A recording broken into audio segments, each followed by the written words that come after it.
जय हिंद दोस्तों। मैं सब इंस्पेक्टर सनोज और ये है हमारे दोस्त सब इंस्पेक्टर रंजीत। आज हम रंजीत के स्ट्रगल के बारे में बात करेंगे क्योंकि इनका स्ट्रगल जो है बहुत ही प्रेरणादायक है और इससे बहुत से दर्शकों को एक प्रेरणा मिलेगा क्योंकि इन्होंने अपनी जर्नी की शुरुआत एक एसएसबी कांस्टेबल के रूप में की थी और एसएसबी कांस्टेबल से शुरू करके पहले तो सीपीओ में सेलेक्ट हुए, उसके बाद इन्होंने बिहार दरोगा में सेलेक्ट हुए और अब अंतिम रूप से ये अभी बिहार सचिवालय सहायक के तहत अभी सेक्शन ऑफिसर बनने जा रहे हैं। इसके लिए बहुत बहुत बधाई रंजीत आपको। Thank you. एंड आपके साथ हमारे जो भी दोस्त अभी सिलेक्ट हुए हैं उनको भी बहुत बहुत बधाई। अच्छा रंजीत, आप गांव से बिलोंग करते हैं और आपकी शुरुआत जो है गांव की स्कूल से हुई। आपने गांव के स्कूल से पढ़े, कभी गवर्नमेंट स्कूल को छोड़ करके कभी आपने प्राइवेट स्कूल ज्वाइन नहीं किया, कभी कोचिंग ज्वाइन नहीं की। उसके बावजूद भी आपने कांस्टेबल से शुरू करके ऑफिसर तक पहुंचा। इसके पीछे आपका स्ट्रगल क्या रहा? आपने कैसे अपने जर्नी को पूरा किया? इसके बारे में बताने से। सबसे पहले मैं बताना चाहता हूँ, मेरा नाम रंजीत कुमार है, जो कि बिहार पुलिस सब इंस्पेक्टर के रूप में चयनित हूँ। अभी वर्तमान में बीएसएससी एग्ज़ाम सीजीएल थर्ड में जो असिस्टेंट सेक्शन ऑफिसर के रूप में कल मेरिट लिस्ट आया, उसमें सिलेक्शन हो गया है। इसलिए और सभी दोस्तों को शुभकामनाएं देता हूँ जो जिनका सिलेक्शन हुआ है, और जिनका नहीं सिलेक्शन हुआ है उनको भी थोड़ा मोटिवेट मिलेगा, जो कि इस वीडियो के उपलक्ष्य देख कर उनको पता चल जाएगा कि हाँ, मुझे निरंतर प्रयास करना चाहिए ताकि आगे सिलेक्शन हो सके किसी भी सेक्शन में। सबसे पहले मैं बताना चाहता हूँ कि मेरा जर्नी जो है गांव से हुआ, जो कि मैं गांव क्षेत्र से पढ़ाई किया, गांव के स्कूलिंग किया, फिर उसके बाद कॉलेज किया, पटना में कॉलेज किया, जो कि बीएस कॉलेज दानापुर में ही मेरा वो ग्रेजुएशन तक हुआ। फिर उसके बाद वहाँ से मैं वहाँ पे सर थे, एक मैथ्स वाले सर, जो अच्छी तरह से वो बताते थे, कुछ मैथ्स के टिप्स बताते थे वगैरह। और भाई लोग जो पढ़ते थे उनसे मतलब कि कुछ नॉलेज लेते थे, और जो बुक्स था उससे मैं पढ़ता था। पढ़ने के उपरांत एक मुझे सेकेंड, आप जब एसएसबी में सेलेक्ट हुए कांस्टेबल में तो उसके लिए आपने कभी कोचिंग ली थी कि नहीं, या फिर सेल्फ स्टडी करके ही तैयारी किया था? अ, उसमें मैं सेल्फ स्टडी ही लिया, क्योंकि बुक से ज़्यादा भाई लोग ज़्यादा मदद करते थे वो लोग पढ़ने में, क्योंकि उन लोगों को मतलब कि पहले कर चुके थे, तो वही लोग मुझे थोड़ा बहुत गाइड करते थे। आप सेलेक्ट कब हुए थे एसएसबी में? 31 अगस्त 2017 में मैं सिलेक्शन मेरा हो चुका था, जो कि उसका फॉर्म 2015 में आया था, उसे 2 साल लेट हो गया था। अच्छा। और उसमें मैं मुझे पता नहीं था और अचानक सा सिलेक्शन हो गया था। अच्छा, ये तो एक तरह से इजी है क्योंकि एसएसबी में सेलेक्ट होना, क्योंकि उस टाइम आप फ्री थे और आप पूरी तरह से पढ़ाई कर सकते थे। लेकिन मुश्किलें तब बढ़ जाती हैं जब आप एसएसबी में सेलेक्ट होने के बाद जॉब करते हुए आपने यहाँ तक पहुँचा, आपने बिहार दरोगा का प्रिपरेशन किया। आप खुद के लिए कैसे टाइम निकाल पाते थे? अ, सबसे पहले क्या होता है कि आप किसी जॉब में चले जाते हैं तो वहाँ बहुत कम समय मिलता है, वहाँ लिमिटेशन हो जाती है समय की। समय बहुत ज़्यादा कीमती हो जाता है, तो उसको बचाने के लिए मैं पेज को फाड़ देता था। फाड़ को उसको मतलब जो चैप्टर रहता था उस चैप्टर को मैं कंप्लीट करके फिर उसको रिवीजन करने के लिए कहीं ड्यूटी लगता था, तो 10-5 मिनट निकाल कर उसमें देख लेता था। वाह, यही क्या सबसे लाजवाब ज़्यादा। तरीका है आपका। और उससे ही मुझे एक चीज़ और मिला कि भाई लोग कुछ लोग होते हैं ना जो देखते हैं, और कुछ जैसे आपने भी। दोस्त लोग जो थे ना वो काफ़ी ज़्यादा ऐसे बोलते थे कि आप पढ़ के क्या बन जाओगे।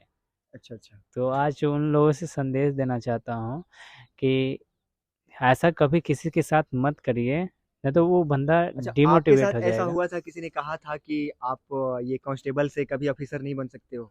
हाँ, काफ़ी लोगों ने बोला, और कुछ लोगों ने मतलब कि मदद भी की, जो करना चाहिए उनको, और उस तरह से मुझे वहाँ तक अच्छा हेल्प मिला। कोचिंग लिया था, ऑनलाइन कोचिंग, क्योंकि ऑफलाइन तो पॉसिबल नहीं था आपके लिए क्योंकि आप एसएसबी में थे। तो आपने बिहार दरोगा के लिए ऑनलाइन कोचिंग लिया था? जैसे एसएसबी का ड्यूटी है जो भूटान और नेपाल बॉर्डर पे, वहाँ पे नेटवर्क सिस्टम और लाइट सिस्टम नहीं है, तो इसलिए वहाँ पे नेटवर्किंग सिस्टम नहीं चलता है। तो मैं बुक से ही ज़्यादातर पढ़ाई करता था, जो भी टाइम मिलता था बुक से ही पढ़ता था, मैं सेल्फ ऑनलाइन स्टडी कोचिंग भी करता नहीं था, ली? ऑनलाइन कोचिंग नहीं ली। गजब। अच्छा, आपने फर्स्ट टाइम एग्ज़ाम जब दिया तो आप डिसक्वालीफाई हो गए थे, ये बात आप हमको बताए हुए थे, हमें पहले से पता है।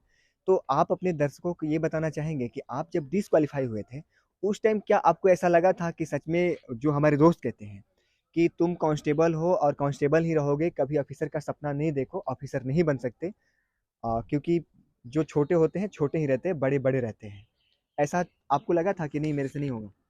ऐसा आपने लगता फर्स्ट टाइम है, एग्जाम कब जैसे दिया था? सबसे पहले जो 2446 में, उसमें मतलब मैं सिलेक्शन लास्ट तक गया, मेरिट तक, मेरिट वापस आ गया, क्योंकि जब एक एग्जाम्पल होता है, क्योंकि नैया पूरे समुद्र में पार हो जाती है और जाके किनारे पे डूब जाती है, डूब तो जाती है। उस समय उस बंदे को बहुत दुख लगता है, और मुझे वैसा ही लगा, क्योंकि जब मुझे लगा कि मेरा सिलेक्शन हो गया, तो काफ़ी लोगों ने अच्छा पॉजिटिव रिस्पॉन्स आ रहे थे, जब उनको पता चल गया और थोड़ा लगा कि वैसा नहीं है और उनका सिलेक्शन नहीं हो पाया, अच्छा, अच्छा। तो उनको थोड़ा सा खुशी हुई और मुझे बहुत ज़्यादा दुख हुआ। तो उस समय डिमोटिवेट नहीं हुए कि यार अब तो नहीं होगा, क्योंकि मतलब यहाँ मुझे तक वो पहुँचने के उस बाद भी? समय मतलब 2-3 दिन तक को मुझे किसी को भी लगेगा कि अगर जब सफ़र में हैं और जीत रहे हैं और ऑटोमेटिक हार जाएँगे, तो वहाँ लगता है ना कि बहुत बेकार हो गया पूरा, ख़त्म हो गया।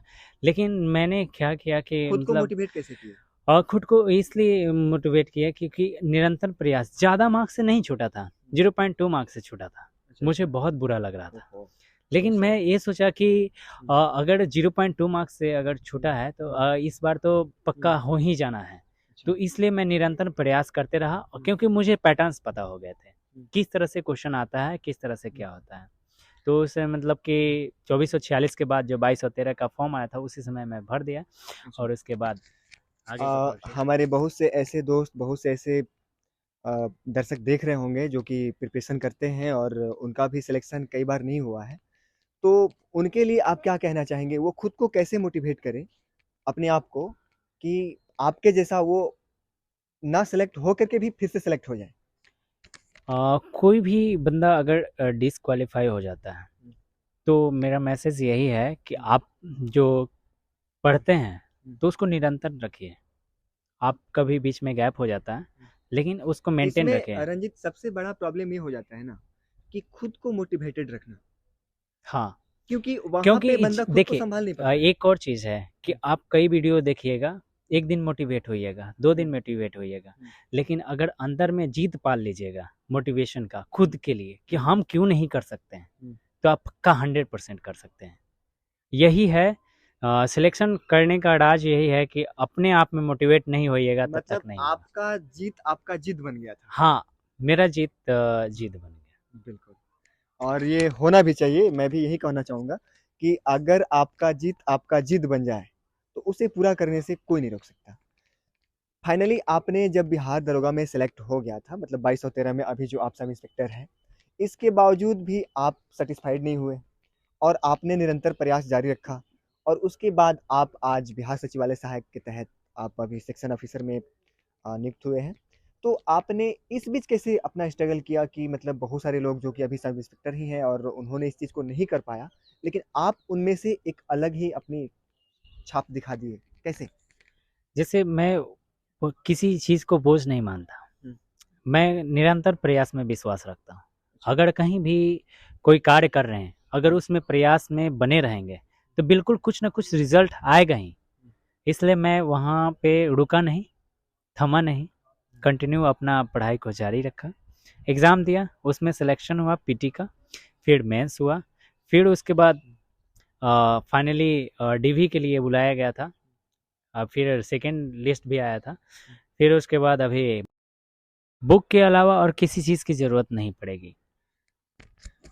ये बहुत ही इंटरेस्टिंग लग रहा है मुझे भी सुन के, और दर्शकों को भी ऐसा लगेगा, क्योंकि इस दौर में, इस कंपटीशन की जहाँ दुनिया चल रही है, उसमें बिना कोचिंग के, बिना ऑनलाइन ऑफलाइन कोई क्लास लिए, कोई किसी भी कंपटीशन को क्रैक नहीं कर सकता।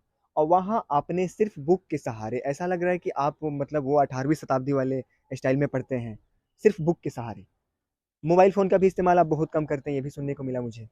तो ऐसे में क्या आप कहना चाहेंगे कि क्या सिर्फ बुक पढ़ कर के ही सेलेक्ट हुआ जा सकता है या कोचिंग लेना ज़रूरी है?